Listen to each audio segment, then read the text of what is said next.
Howdy everyone. Jock in the Southern Circle is back, and I'm coming to you again from the home property down here in Georgia. And today I am going to be firing the Nagant Revolver. You can see right here, I've already got this thing loaded up. The Nagant Revolver is an interesting gun. It was made in the early 1900s, and it's really a downgrade to the Russians from what they were using. Now I actually don't have, so if you can take a look here, this is actually what we're going to be shooting at. I've got 4 metal plates hanging and some skeets, and let me go back to my truck here.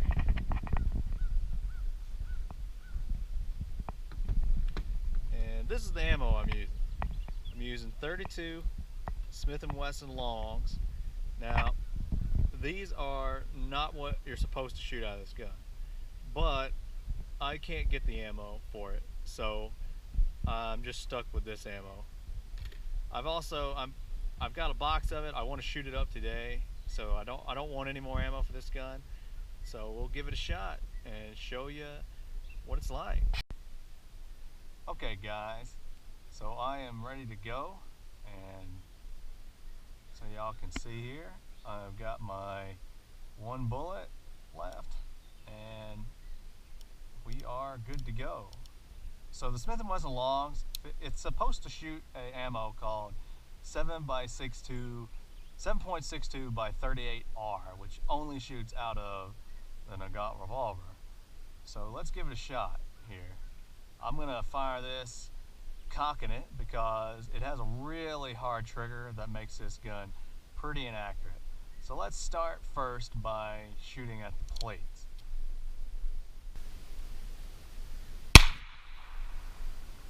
I think I missed. Let's shoot at the far left plate. Yeah, there we go. So I was aiming for the center, and I actually hit the far left.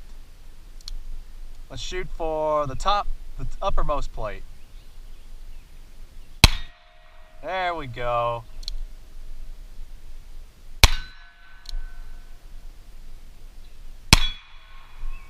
Awesome. So that's 1 miss and 4 hits.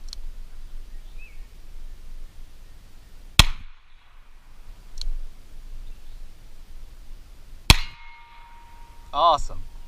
So I shot a little high that time. Alright, I think that's it. Yep. So I'm not going to keep this brass because I'm not going to reload this gun. In fact, most of the brass is unusable afterwards. So take a look at how you have to unload this gun.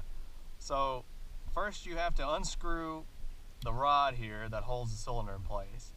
Slide this over, and then you're supposed to just jam these out of here. And since this is not the right ammo for this gun, it doesn't exactly, and then you just put the rod back. It doesn't exactly want to unload correctly. So if we take a look here, you see that? This is why I can't reload the ammo. Since this is the wrong ammo, it doesn't quite fit that cylinder just right. And it usually ruptures 60% of the shells. So I just don't keep them. They're useless to me. So let's give that another shot, shall we? Okay guys, that last round I actually wasn't wearing my ear protection, so my ears are ringing right now. And let that be a lesson to you, to always wear some sort of hearing protection when you're shooting guns, because my right ear is ringing and I hope it stops. So as you can see, we're loaded up. Let's take some shots at some of the skeets. Now, like I said, because this gun has such a heavy trigger, it's got like a 20-pound, 15 to 20-pound trigger on it. It can be pretty inaccurate, and I just like to shoot it for, you know, the heck of it. What I'm doing right now is unsafe. I didn't mean to let that go, so at least I don't have my hand on the trigger, but this gun is loaded.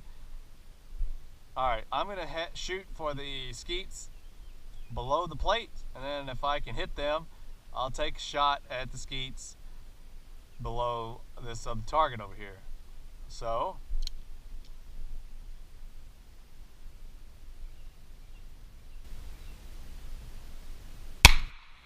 see, that's a miss.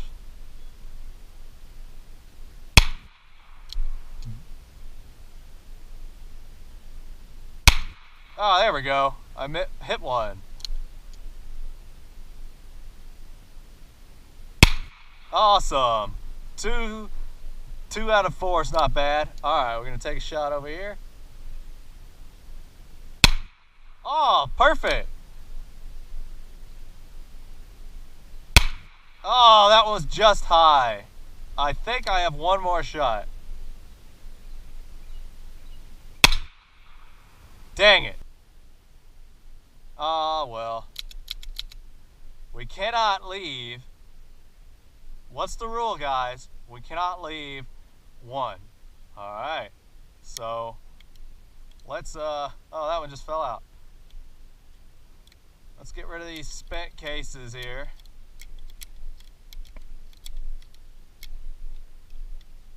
That one was really in there. Alright. Let's get rid of these spent cases. I'm gonna take 2 rounds just in case. I can tell you that was much more pleasant with the ear protection on.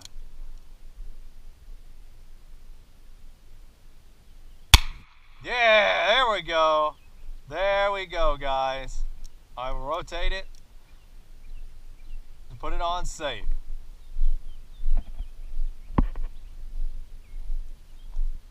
Ooh. So as you can see, I actually hit our target here. But for the most part, look at that carnage. Look at that carnage. Alright, so we do got one extra shot left in the chamber here, so let's go ahead and just take care of that right now. Oh yeah, that's right. Alright, we are live. Awesome. So, I wanted to mention something about this.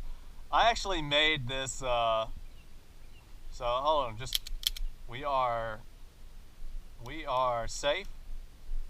So let's go ahead and get rid of those spent cases there.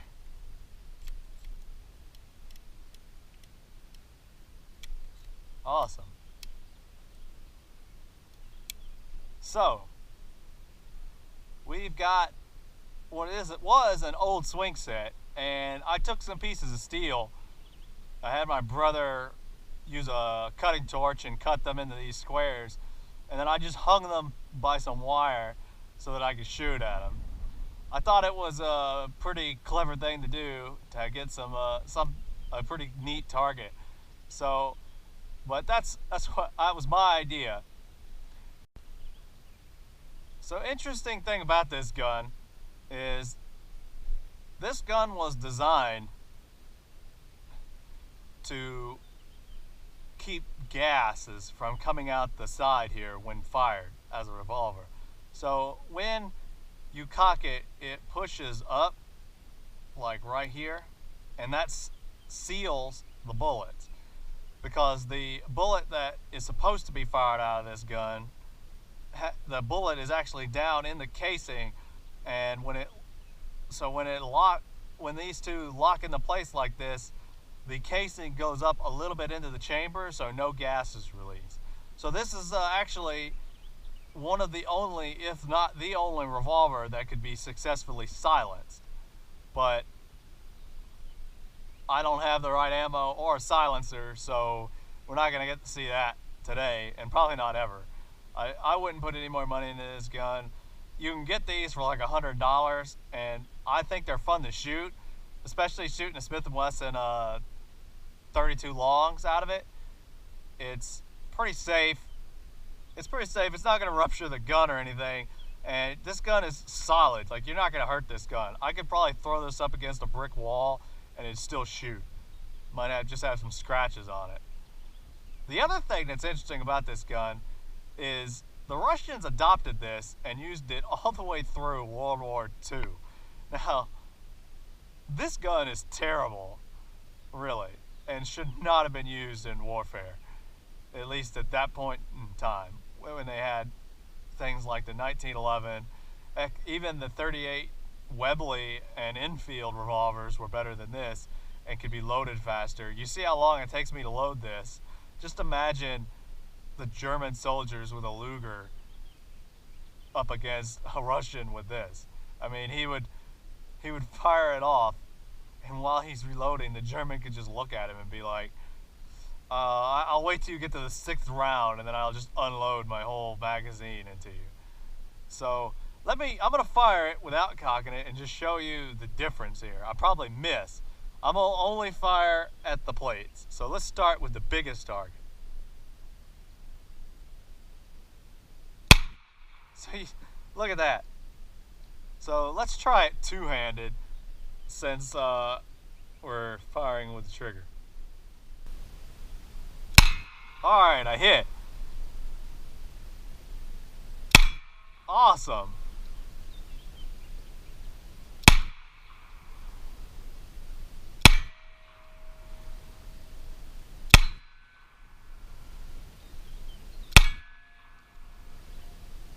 Oh, I'm out. So, you see, I didn't do too bad there. I think I got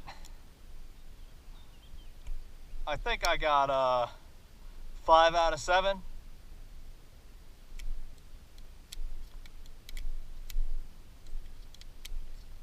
It's such a pain to unload this gun. It's like unloading an old Western revolver. So I didn't do too bad there, but for the most part, I like to shoot this gun one-handed, and if I want to shoot it without cocking the pistol, I have to shoot it two-handed just to stabilize it. So look at this. Oh, it's got such a hard trigger on it. Oh, so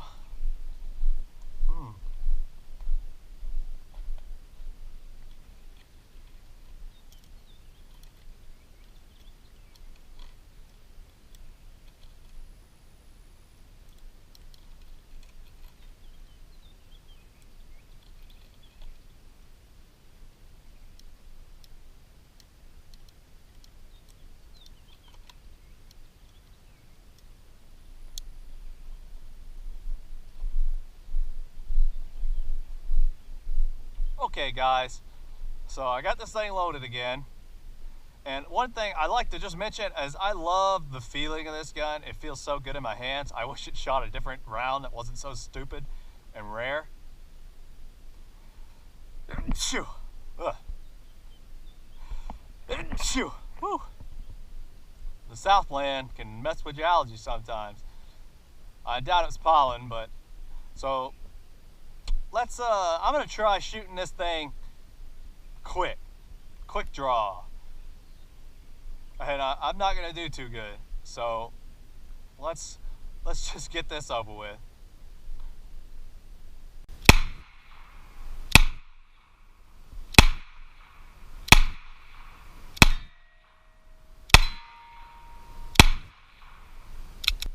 All right, so I think I hit that 3 times. So, not very good at all.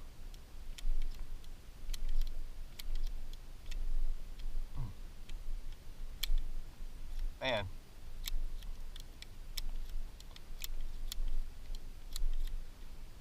Some of those bullets are really stuck in there.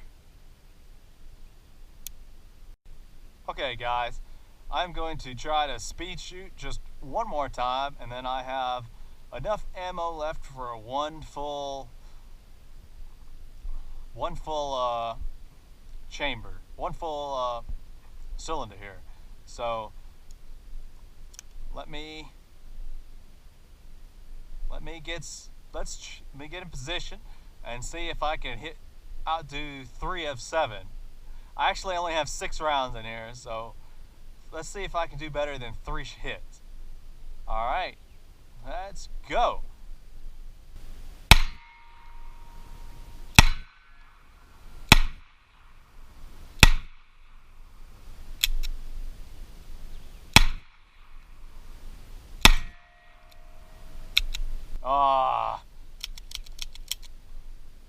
Nope.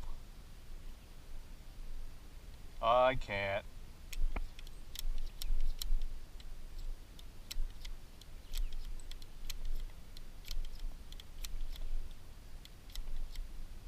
Dang.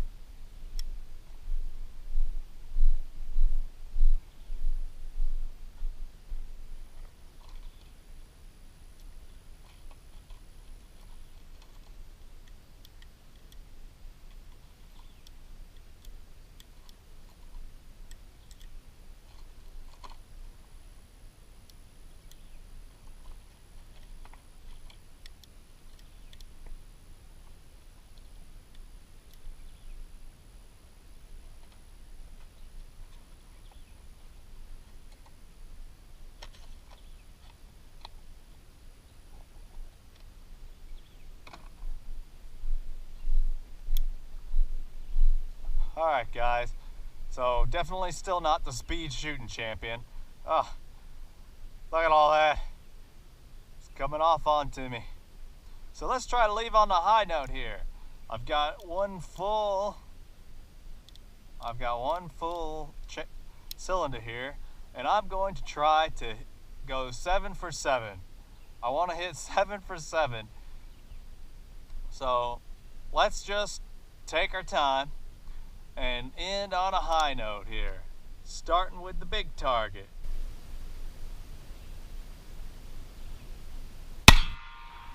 All right, little target. It's 2 for 7. Top target. 3 for 7. Bottom target. 4 for 7. Big target again. Awesome. Little target again. 5 for 7. Awesome. Top target for the win. 6 of 7.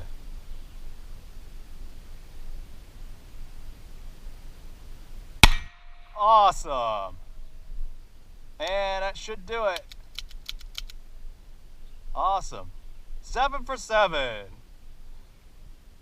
I know a lot of you might be thinking, well, if I sat there and took my time with a revolver when I'm about 10, maybe 15 yards away, probably like 10 yards away, I could hit all the targets too. And that's probably true, but at least I hit it. And, oh, it looks like I did screw the rod back in. And this gun is getting hot. Woo! Seems like some of the bluing is coming off the gun too. Alright, we are good to go. So, gun is empty. Awesome. So if we take a look here at some of our shots. So if you look here, for the most part, I was trying to aim at the center of these, and you see how it doesn't quite hit the center. The gun is just not that accurate. It's not, probably not the gun or the ammo itself. I'm sure shooting the wrong ammo out of it has something to do with it too. So I wouldn't be surprised about that, but it's just with having such a hard trigger, a lot of times it causes the gun, so you see I'm pulling on the trigger now and you can see how the front is just shaking and it's pulling it a lot to the right, and that's when I'm putting my finger right here, and if I do it like that, well, it still moves a lot. So it does a lot better when I'm like this, that I can just squeeze. Alright, well, look at all this brass.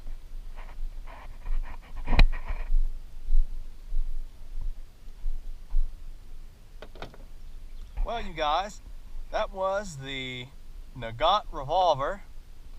Remember, 7.62 by 38R, 1895 Russian. That was a Nagant Revolver. It's a fun little gun that you can pick up for probably between $100 to $120. I think they're fun to just shoot for the fun of it. Oh, let me take off my, oh. God, this is killing my ears. I think it's a good fun gun to shoot. I would give it a shot if I could buy one. You know, if you could pick one up for $100, I'd go ahead and do it. And if I was you, unless you wanted to be authentic and get the right ammo for it, there's only a few distributors and they're European companies that manufacture the ammo. So the ammo is expensive unless you want to do what I did, which was shoot the 32 Smith & Wessons. Here, let me get the box actually, just so. Here we are. So this is the ammo that I shot out of it. 32 Smith & Wesson longs, Aguilas, and they're only 98 grains. You can get 50 boxes of these. These shoot pretty well out of it. I wouldn't be using the gun for any practical purposes or home defense or anything like that. So I actually was going to do one other video today. I wanted to do a video of this baby here. This is my Rock Island 1911 9mm, and I was wanting to do a video of this one today, but for some reason my other camera is not wanting to function right. I actually wanted to have a two-view camera out, and for some reason it's just not wanting to work. So I had to wing it with the GoPro and the Nagant Revolver. So I hope you guys look forward to seeing this beauty. It is a baby, and I picked this thing up at a deal. Alright guys, so that's going to conclude this video for today. Hope you guys enjoyed seeing me shoot this revolver a little bit, and I hope you enjoyed this beautiful day down here in Georgia. It is definitely got a nice breeze, beautiful sunny. What better thing to do than go out and shoot some guns. I'm Jock in the Southern Circle, and I will see you guys next time.